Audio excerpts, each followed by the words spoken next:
USA, and Piquet's got the quicker car and he goes up the inside. A mistake from Herta. He over-braked himself going into turn 2, and that's an error from a driver of that. Oh my goodness, that is a bad accident. We've seen a very, very big accident from somebody here, and I think it's the Japanese car.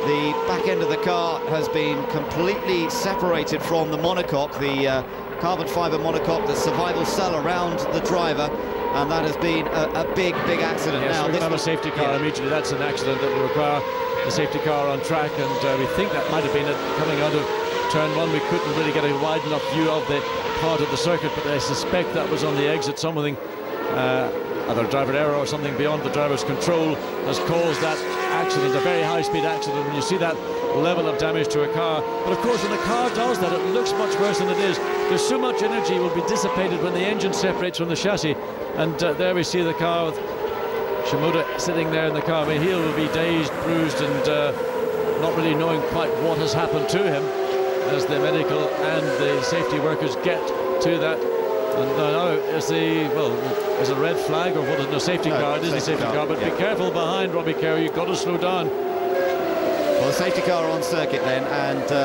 it is the French team ahead of Great Britain. This will bunch them all up again. There are 14 laps remaining in this race, but this is going to be a longish safety car period. Something went wrong in turn 1, very, very big time for Hayanari Shimoda.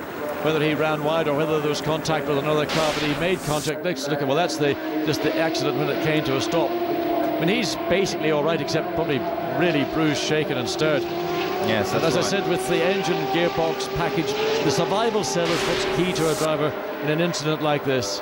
Concern from the Japanese team pit wall, of course. They want to see how their driver is, and it's the first meeting that Hayanari Shimoda has been at the wheel of the Japanese car.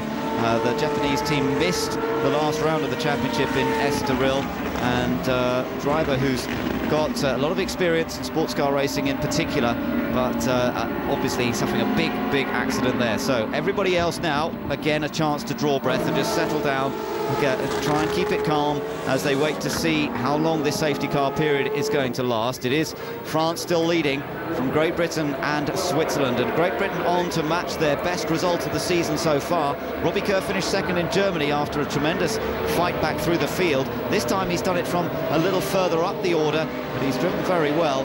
Further back, we saw just before that incident, Piquet had just managed to get past USA, and of course that now means that Brazil are on the verge of getting at least one point out of this. Oh, somebody's pulling off now. I think that's Team Canada, I think it is.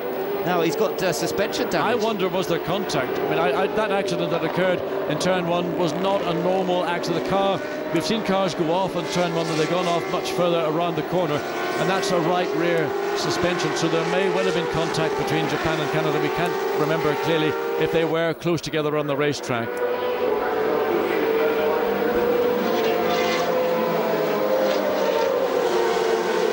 It'll take a lot of time to clear that Team Japan car away, because everybody will be, first of all, most concerned of getting Hayanari Shimoda out of that car. Medical will be there, evacuation teams will be there to get him out of the car. They will not remove a driver from a car until he is stable. That's the normal procedure in events where you've got accidents at this level. Then it will be a case of clearing away the residue of the car, the bits and pieces of bodywork, the carbon fibre, most of which, fortunately, is way away to the right of this picture. We're not seeing it. We're just trying to look and see if there's any marks on track. There's one there you can see going across that piece of white rumble strip almost towards the end of the corner. Now, whether that's the Team Japan car, we can't see. But well, they'll be on for another $300,000. They're the top money earners already. There is the safety crew doing its work nice and slowly, nice and steadily, and just making sure that everything's okay with Hayanari Shimoda. But he's out of the car now.